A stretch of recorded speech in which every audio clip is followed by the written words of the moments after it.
So Riva was created in 2001. Initially, it was Kojima and Framatome. So this is a merger of these two big companies. So in the US, it's a major company. It's the number one in nuclear energy services and products. It represents 6,000 employees in 36 locations in 20 states. And our turnover is about $2.5 billion. In the US? Yes. And what's the part of the US market in the group? It represents more or less 10 to 12% of the global revenue of Areva. Okay, now I would like to focus on the MOX project. The MOX project is a very interesting project for Areva. So this MOX fuel facility is under construction in South Carolina, in Aiken. And in France, we have been recycling used nuclear fuel for 4 decades. So we have a great experience. That's why the American government was very interested in a cooperation with Areva. It's the first time Areva is dealing with weapons-grade plutonium. It's the first time. Yes, it was the first time. And are you confident, even if it's not really the same process than in France? It's not that it's exactly the same process. But it's we much. use the Areva technology developed and already implemented in La Hague. There is maybe a confusion with a potential recycling facility in the US to recycle used nuclear fuel. We will use another technology, but for the MOX project, it's based on the La Hague Areva but what I mean is technology. That the plutonium, the military plutonium, is far more powerful than the civil one.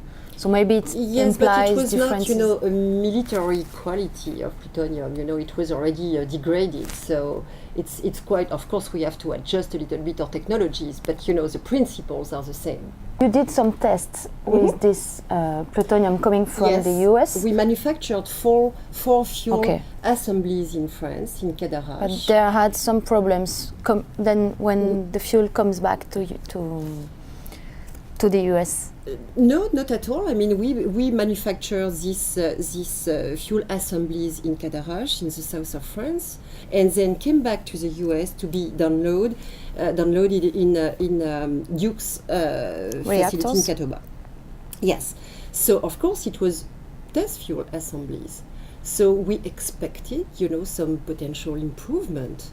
And these fuel assemblies were used for 2 years, if I remember well, in Duke's facilities. We, as expected, we detected some improvement, and we are working on these improvements today. So you, it's a very normal process. To you, the test didn't fail.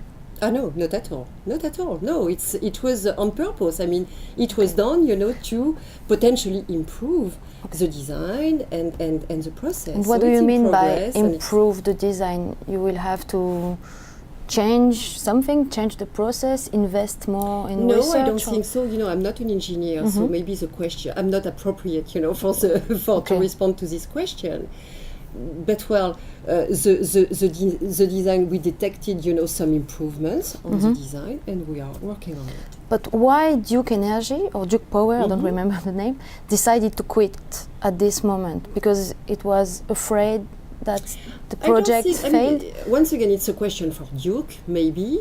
The project was not delayed, it was just postponed and did not offer the guarantee expected by Duke. Okay, but you're not afraid that they will have no customer for the fuel? No, and if it's supported by the administration, they want to move forward. I mean, the Congress wants to move forward. So, of course, yes, and we have some solutions, and some customers are interested.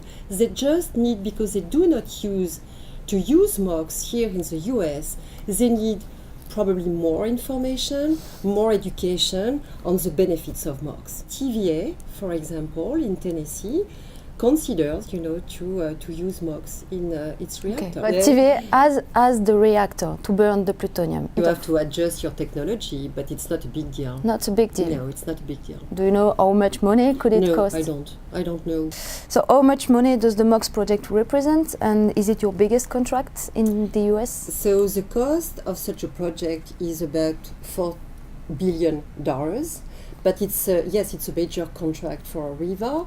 It's a major contract, but in the long run, since we started the construction in 2007, and this facility should be in operation by 2017.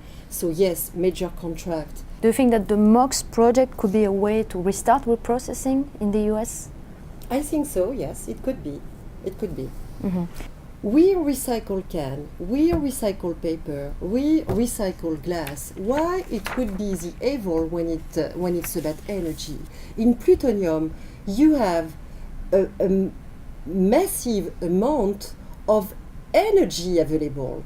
Why not to use it, to produce electricity? But it creates more waste. The process creates more waste, so it could be a never-ending. Yes, but at the same time, do you think it's better to vitrify? I mean, this plutonium will be available, for maybe bad, things in the future. Who knows? What are you going to do with the waste resulting from the MOX? This is a DOE's policy. So DOE's policy. So this is a question typically for DOE, how they will manage MOX waste, because this is a competency of DOE. Okay. This is the law in the US. But in France, if you ask me the question for France, we are capable to recycle MOX fuel. The MOX and fuel. to manufacture fresh fuel. So it's possible. We did it, for example, for Germany. Okay. So, because some environmentalists are saying that France is dumping waste into the sea, into the English Channel. Is it right? No, it's not right. And I invite you, to see by yourself. I ask you the question. If you would like to visit our facilities in France, in La Hague, we are very open-minded, and the journalists are welcome to see by themselves. Now, I would like to speak about Spencer Abram, who is the chairman of the board of Areva Inc., so Areva in the US, is, of course, the former Secretary of Energy.